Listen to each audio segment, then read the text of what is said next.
get another sip of that beverage.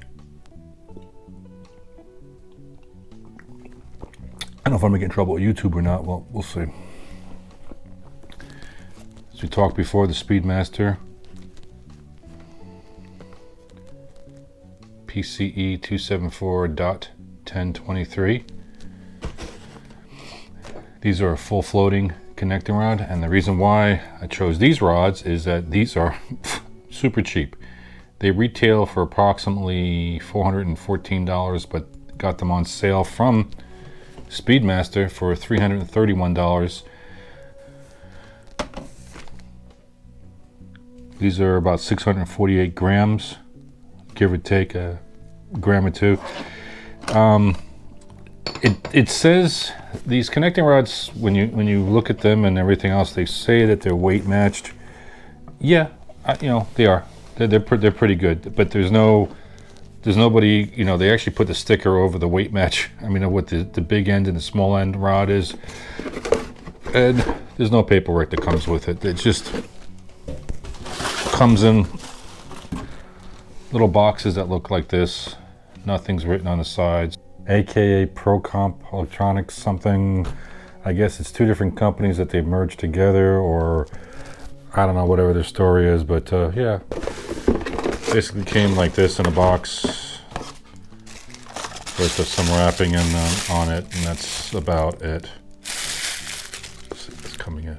Yeah, some wrapping. Gives torque recommendations for the type of bolt that you have on there.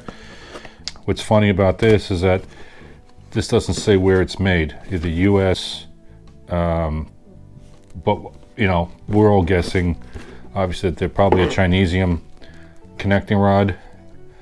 Whether or not they machine the work in-house or if it's done all overseas, but the quality's there. It's actually not bad. Let's take a quicker peek on here. The key important thing here is that this bronze bushing has been correctly honed to fit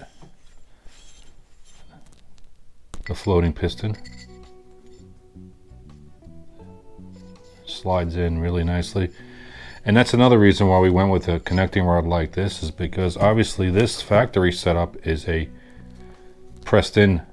So for on the performance perspective, and you know, any engine builder will tell you that, is that we want a full floating connecting rod and piston.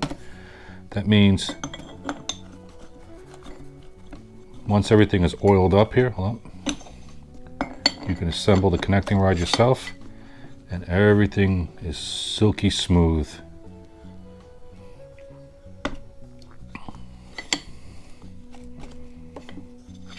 And there's no press machine or anything heating up the rod to get everything together. You can do everything in your garage at home. Okay, but let's get a closer look. Machine work is pretty, for $331, yeah, not bad at all. The cross hatching of the honing is really good. We're going to be using a king bearing, standard bearing on the big end of this. And folks, for the Chevy small block,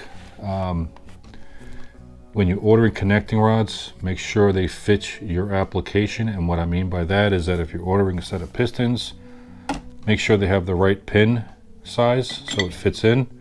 And also make sure that the big end is the correct size for your crank, because you have, this is a standard 5.7 inch rod with the standard 2.1 inch big end. They make different sizes for this also, and different sizes for this.